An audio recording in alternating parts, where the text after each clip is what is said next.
Temperature dropped like crazy, as you can tell from the ice on here, but I was just at Petco and I got to witness a couple adopt a cat. That was such a nice feeling. It was an older cat.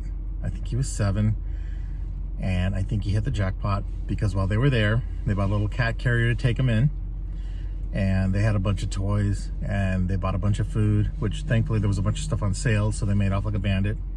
And I think it was just such a good thing. I don't know. It was definitely a good thing. It was such a good thing to have that happen and work out in hapstance for them to find some sale stuff.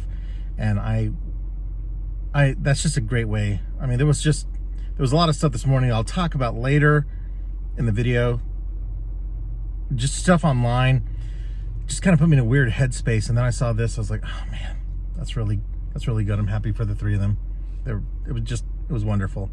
I could tell that the lady was really excited in the couple. She was just literally bouncing. When they brought the cat over, she was losing her mind. And I was like, that is love at first sight. So I'm really happy for them. Every once in a while I get to add something kind of cool. And I got this mini fridge from my brother. And it has a freezer on top, which is really rad. I just started it. It's nice and ice cold. This Igloo is really surprising. And, oops, sorry.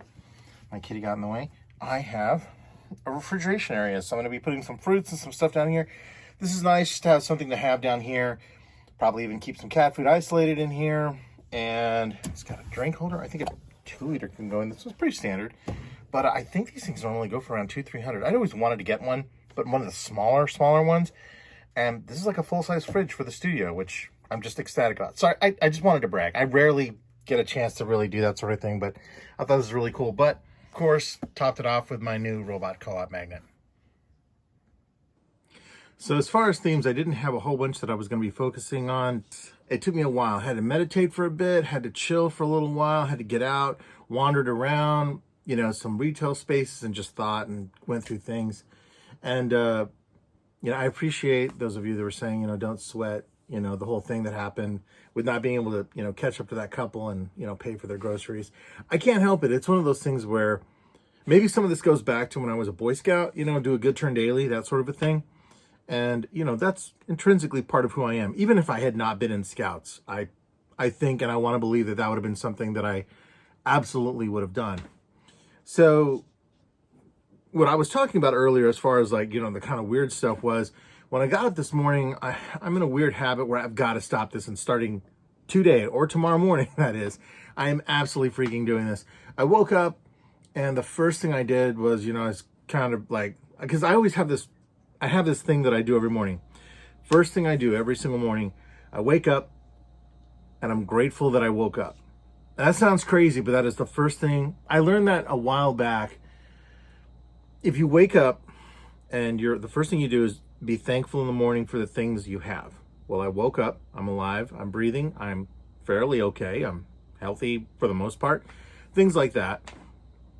It kind of helps set the gamut for the rest of your day. And I think back to a buddy of mine, Andrew Sloan. He passed away a few years ago.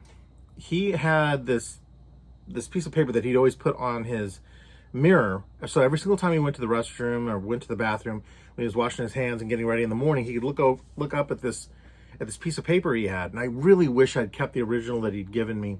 But it was just a list of, here are the things you should be grateful for in the morning. So he listed 5 or 7 things, if memory serves me right. I think it was finally 7. And this was in the face of him having an inoperable brain tumor that it's scary as shit because it was wrapped around the creative area of his brain. So there was an option to remove it, but if they did, then there was every chance he was going to lose motor skills and some other things that were just hyper detrimental to him doing this. Hold on one second, the cat wants on the chair. So I don't know if that's the thing for you guys, changing subject for just a second, that own cats, that cats like to pick particular places they will go, and then they suddenly decide, no, fuck this place, I want over here instead. Thankfully, with the exception of one of my cats, they don't normally jump up on shelves or do things like that. I'd have shit broken all over the house. They do pick certain beds and chairs and things, and the dogs can kind of be that way, but the cats are like super elitist about where the fuck they lay. hilarious at the same time that it can be frustrating, because I had a moving blanket sitting over here on one of my high chairs, and the cat was like, what the fuck is this? And it's like, it's just there for a second while I record this video, but whatever. Like, me sitting there talking to the cat, I'm fucking crazy. So, getting back to what I was saying earlier with my buddy Andrew, you know, even in the midst of him being sick and him knowing that this was terminal, he's still very much stuck to these details, these points. Every morning, wake up, be grateful. I have one more day. I have this, I have that. And it, in the news lately, has been kind of depressing. Some crazy shit has been happening. And, you know, I know that a lot is sometimes made of like when a celebrity dies or something. And I understand that because it's kind of a hallmark of a moment where you go, wow, that person's gone. Like, I think Lisa Marie Presley just died today as well, too. I think I just saw that in the news. Like, I don't know how old she was, but that's Elvis's daughter. And I was like 54, maybe? She was something like that. Fucking tragic. I mean, I can't say I was a fan of hers or knew, you know, who she was or anything aside from just being Elvis's daughter, which is a shame. Maybe she had a better career. I have no idea. But I think about, you know, like, just sometimes the news can inundate us, and it certainly does for me. But there was a bunch of other stuff going on. There was a whole thing that happened. If you're a gamer, there was some sort of kerfuffle that happened with limited run games. Somebody that had worked for them, I guess, and this is a whole other goddamn discussion, and it sort of mirrored what happened to Gina Carano on The Mandalorian. It's kind of some dark shit what happened here, though, and really in a whole nother way. From the little bit I can gather, and certainly please go look on Twitter or wherever if you want to find out more about this, because I don't really understand everything that happened, but from what I'm gathering, Limited Run Games had an employee who was let go. This employee, from what I'm able to gather, only followed like 2 or 3 fairly conservative, slightly or very radical accounts. But the employee in question never retweeted or commented or acted like these accounts. Somehow there was another individual, I think named Little Twinkle or something. I don't know the username off the top of my head, but I did see that they had called this person out for some tweets they'd made back in 2013. And I swear to God, that is the one thing. Like, everyone fucks up. Everyone does. If you don't believe me, seriously, look back at some tweets from 5 years ago, or even some Facebook posts, and tell me that they're not just a little bit cringe, because mine always are. And not that, thank God, they're not like horrendous, like I fucking hate these kind of people, and nothing like that. It's just like, I'm like, oh shit, was I that emo?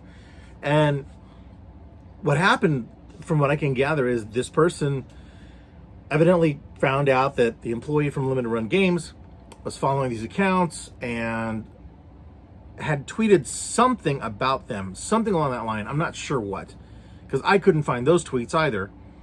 And there's just a bunch of people, you know, it's like an echo fucking chamber. Then suddenly, and the crazy part was, from that lady getting fired till this morning, I guess, there had been like at least 300 fairly high profile YouTube accounts that had made videos supporting her. And I was like, well, what the fuck is happening here? And now it doesn't take much for, you know, people to really get riled up on either side of the thought process, good or bad, right, left, whatever. And in this circumstance, the person that had called her out was, I think, if I was reading what I saw online right, the founder of BronyCon, which, for those of you that don't know what that is, I believe is the first My Little Pony based convention, because there are specialty conventions out there. If this is to be true, or if what I'm saying is held to be true because of what I read, and so again, this is like third, fourth person bullshit, but it was just enough to fuck with my head, because, and I'm getting to the reason why it got to me. So this person calls this person out, and she gets, you know, fired by Limited Run Games. Limited Run Games suddenly gets attacked. People on the extreme right, people on the extreme left, all kinds of shit. But the fucked up part is that the person that caused her dismissal, that was the person that had founded BronyCon, was, and I'm going to get this fucking wrong, I know I am somehow, so someone's going to come I imagine someone's going to be like, you fucker, a trans woman. So, gentlemen, It's becoming a woman. And, which is fine. Okay? That's not the part that's fucked up. Okay? Whatever they want to do, whatever a person wants to do, I'm fine. It should be fine, right? Nobody should give a shit. Some other enterprising person managed to go back into that person, the former founder of, or the founder who was no longer involved with BronyCon, their past tweets from a similar time and point in 2013, and found some very pedophilia-based remarks and comments. They were, I think, ranging from Twitter to Reddit to 4chan.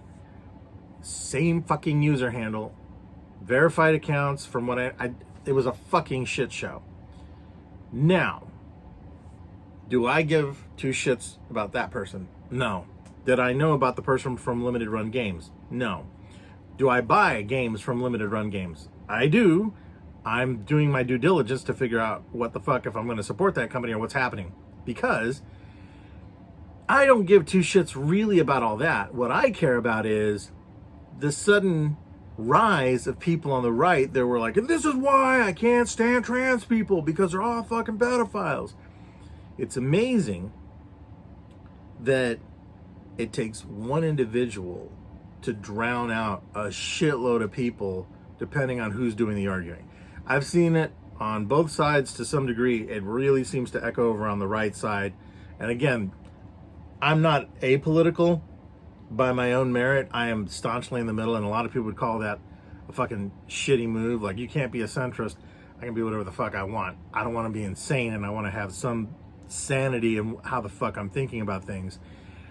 And because of that, all I could think to myself was like, all this person ended up doing, regardless of whether or not their actions were right, was the moment that it was revealed, if this is true, that they had pedophilia-like tendencies and all this other stuff going on, and those posts were real, that person, who then deleted their entire fucking Twitter account, so there's just screenshots that exist and what people were able to copy, because of that, may have endangered a bunch of other people that are trans, that aren't pedophiles, that aren't shitty, that aren't horrible fucking people, if that's what they were.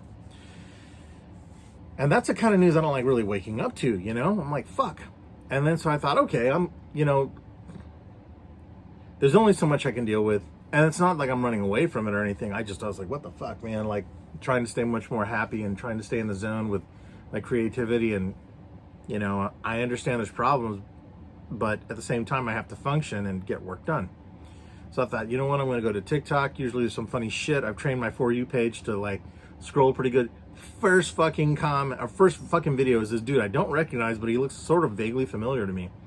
And he's announcing that there was a TikToker. Again, I'm not dropping any names in here because if you follow him, you follow him. If you know, you know. And it's not about lack of self-promotion for these people. It's just, I'm not trying to write anyone's name on this. And there's a TikToker who passed away suddenly from, I think, cardiac arrest, a heart attack, yesterday morning, I believe. And their videos were known for, like, being kind of zany, very hippie-like. Pretty cool, actually. I remember the very first video I saw from this gentleman who passed away was one where he ate a canned hamburger. And it was the most surreal shit, but it was funny. And most of his content was like that. And I felt really bad because it seemed like he was heading on a really good path. He had developed his own, bottled spices that he was selling. He had his t-shirts. He had a growing fan base, I think 325,000 people subscribed to him or something like that. Or maybe that was his likes. I don't even remember now. Nonetheless, I was like, well, fuck, man. And then so what it was his brother was basically saying, for those of you that don't know, I am related to this guy and he is my brother and he passed away. And that was seriously some depressing shit. So I put my phone down. I was like, God damn it. So then I was like, fuck it, I'm going to go run some errands. So I did. I ended up going to Petco, and that's when I saw the cat get adopted. And that was like, okay, that's pretty fucking rad. And I remember, so the whole reason I'm talking about all this was that I know that there's that old saying that if you go looking for bad shit, you'll find bad shit. Okay, and I can understand that. But there's also a point where I think sometimes I don't always have the coping mechanisms to deal with a lot of the stuff that happens. And if I'm not in denial of it, I'm certainly like, well, god damn, like it puts you in a mood. At least it does for me. It makes me kind of think twice about what I'm, what I'm like reading or doing or other things in it. I guess the whole point of this is like, it is a weird thing that, when I was a kid, yes, you would hear some things that were pretty tragic and pretty horrifying. I still remember when the Challenger blew up, which I actually saw a Netflix show about it here not that long ago. It was very well done. And it brought back a lot of memories of being a kid and watching my teacher wheel the television into the room. And we watched a local television station covering the news. I don't remember who the television anchor was. I don't know why I want to say it was Tom Brokaw, but I don't think it was. And just that whole thing stuck with me. And that was just one huge major thing that happened. Now I worry about us sometimes as humans, because I'll go back to saying what I've said before. I don't think we're ready for social media. I don't think we ever were, which is fucking ironic or weird or whatever that I'm making this video and going, please watch my videos. But I try to bring a human element to a lot of what I'm doing and explaining like, hey, I'm struggling with this stuff too. So I'm hoping that it opens up, at least if not a dynamic conversation, some thought processes, and maybe brings about, some help in some form. Because I know that that's often I'll struggle because I don't always have an outlet for it, or I don't always have something that I can kind of lay back into and then accept what's going on, discuss it, and then kind of move forward with it.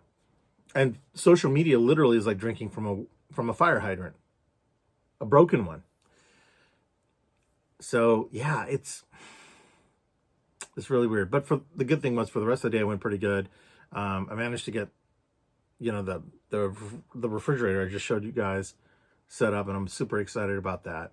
And I know, really, so dorky, right? But I really wanted something like that down here in the studio, and I was like, I can never afford that. That was gonna be like a 2027 goal or some shit like that. That's been the other thing too, was it like, because of the fact that I've been trying to celebrate like those little happy moments, right? And not be ashamed of it. I actually remember there was a kid that came to one of my shows that I was working at, and he showed me his portfolio, and I was like, well, is this all you have? He goes, oh, no, I got this. I ended up looking at 3 different little, when I say portfolios, it was these little binders with like paper and these holders, which is a portfolio to me. Okay. That's what he had, and I loved it. And he just told me stories about what he drew, his characters, his OCs, all these things. And that was fucking wonderful. That was the kind of connection I really wanted. It was in the moment. It was wonderful. And he wanted some honest feedback. And I was like, okay, do you want feel good feedback, or do you want me to give you like art teacher feedback? And he said, maybe somewhere in between. So I did my best, and he was very happy with it. And I said, look, you've still got to learn to draw from life. Got to work on your anatomy. I do it all the time, because if you don't, you fuck up and you forget how to do it. Your color is very local, which means he was using brown for a tree, top is green, that sort of thing. I was like, try experimenting with some different things. Look at psychedelic art. Look at a lot of different impressionist painters and what they do, and don't. Localized art is very cartoony, which is fine if you're going for that, but it can also become increasingly redundant and not as effective or pleasant to look at, depending on your audience. And so that was a really cool thing to talk about. And I realized how much more effective that was in person to be able to do that, and how much harder it is to really bring, emotion and construe a lot of things across in a circumstance like this. I get that movies and other media can pull that off, but you've got editing teams, you've got lighting, you've got filming, you've got music you can add in, and certainly all of those, facets are available for a production even like this anymore. But I also know that I try to keep this thing fairly quick in its movement, even though I can grow rather long in the tooth telling a story. I have been told that. But I still try to keep some semblance of, hey, this is what's going on, and I won't take too long to talk about it. Anyway, I'm borderline rambling just because I'm still kind of weirded out by that. And it's also because I'm really behind on some of my work, and I'm really struggling. This is like art struggle 101. I have been trying to get my shit together, and like, it's really funny. It's not funny actually, but it is fun. Not funny, haha, funny, weird. There's a thing on the wing kind of shit. Trying to stay on top of keeping a schedule is a bitch. It is fucking horrible. I have a multitude of checklists and other things. I managed to do half of them most days. There's other things like, do I journal every single day? This, yes. Writing journal, not so much. Have I managed to get caught up on my blog posts or other things? No, fuck no. Have I been drawing every day? No. And that's the other thing. I have a timer on my phone that is counting down the days that this shit has to get to the printer. And I am horrified. I have 80 days left to get a lot of things done.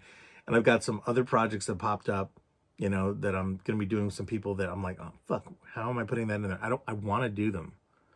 But I also realize like how much my personal time is going to take a hit. So that's another thing I can tell you guys about this. If you have creative friends, understand that it's not that sometimes we don't want to hang out. There are times whenever we're stuck in a crux of thought where it's a rut or it's this amazing explosive output of stuff that we're doing, or we're somewhere in a valley in between them, and it's almost impossible to stop because you're like, I'm in a row and I want to do this. I really want to get this done. I'd love to get this accomplished. I'd love to get this put out there, or whatever the case is. And then you'll see me again in 3 or 4 months. For a lot of people, it's something like, well, hey, are you available this week? Are you available next week? No, not really. I know like one buddy of mine, we mainly text back and forth, and he runs, I'm not going to name names because but he runs his own web shows. And he's got a lot of other shit going on. He's basically a one-man band with some buds that help him out to keep his stuff going. And that's great. And I have a huge amount of fucking admiration for him. It's ungodly, the professionalism and the ability this man has. And there are times when I realize I'm like, I am super grateful for the friendship I have with him because it's a no pressure friendship. If my dude was like, hey, do you want to go grab dinner sometime? I know that that's probably going to be like a once in a blue moon kind of thing. And not that it wouldn't be cool to do it more often, but I think both of us are in the same zone where we're like, we are literally racing against the clock in a lot of ways on our own schedules to get things done. When I have other friends that maybe aren't in the creative world or in the creative circuit, it can often be hard and it feels like I'm like pushing them away, and I'm not. But that is a challenge a lot of times. And like, I've even tried to get my therapist to understand that. And it's not, and the weird part is like, I don't know how many of you go to therapy or whatever. Having a therapist is an interesting thing because it's, for me, evidently this is a rarity. I don't know if this is true or not, but I am so dead set on a therapy session working out. When I go in, it's like being in a play or something and you literally have 5 minutes to make somebody believe a character. You got 0 to 60, you got to go, you got to be there. Basically, it's almost as intense as the audition as the job sort of element for voice acting. And in this circumstance, when I go in, it's everything. I open up, I'm like, well, here's what happened with my family. Here's what happened with this. Here's what happened here. This is what I witnessed. This is what was going on. I normally spend about 15 minutes of the session inundating the fuck out of whoever it is that I have a therapy session with. Because I actually have 2 therapists. And because of scheduling, it's really fucked up. It's really weird, but it's just kind of how it is. And which makes me sound more fucked up than I'd like to think I am. But it's more that, to give you guys some idea on that, one is only able to see me at certain times and things like that. And then there's another one that is more geared toward the creative aspect and understands that area a bit better. So I've been kind of balancing between the two just because I need to.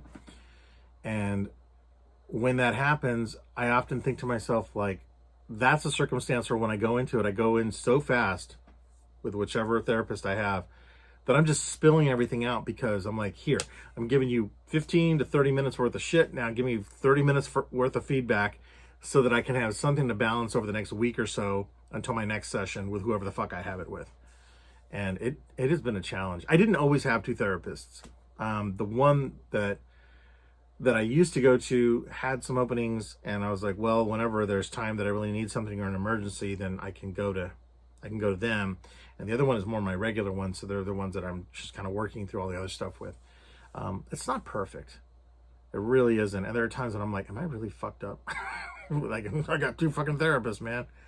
I guess if I go and collect a psychiatrist, or, you know, then that'll even be more fun. I can't fucking afford that. So, yeah. I don't know. Anyway, so I think that's about it.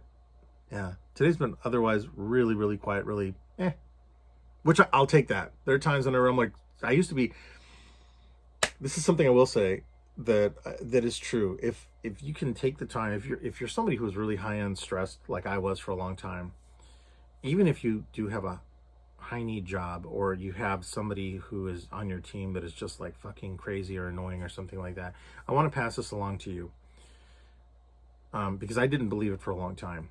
But if you take the time to step back and really look at the circumstance you're in, you may find that you would want to make some decisions, whether that's leaving your job, confronting said person, or making your mind up that you now have a different path in life that goes away from that. Not everyone can afford to quit their job. I sure as fuck couldn't, but when I told you guys about that, I had to leave. And in other circumstances, sometimes you just really need to follow that thing that makes you really happy. So, yeah. I don't even really know what the fuck I was going with that. So I'm sorry. There was supposed to be this huge thing I was going to talk about, but yeah. So sorry, that was so meh. All right, guys. Thank you so much for those of you that watch these videos. That means the world to me, and I love the feedback and everything else like that. That's just been fucking phenomenal. And I will be sharing some more stuff about my artwork and other things, and some really cool books that I picked up. I did talk about that. So, yeah, I'll catch you in the next video then. Until then, I hope you guys have a good day, a good morning whenever you watch this, or that your day is just going fucking fantastic. And if there's anything I could leave you with on this one, it's just remember that you are the only one that knows your true worth. And that is a lesson that I had hammered into me multiple times by circumstances I went through. And if I can at least tell somebody that ahead of time, maybe, just maybe, I'll be able to help somebody not go through the same bullshit I did. Kind of a weird thing, but it's just something that was stuck in my head. I'll catch you guys in the next video.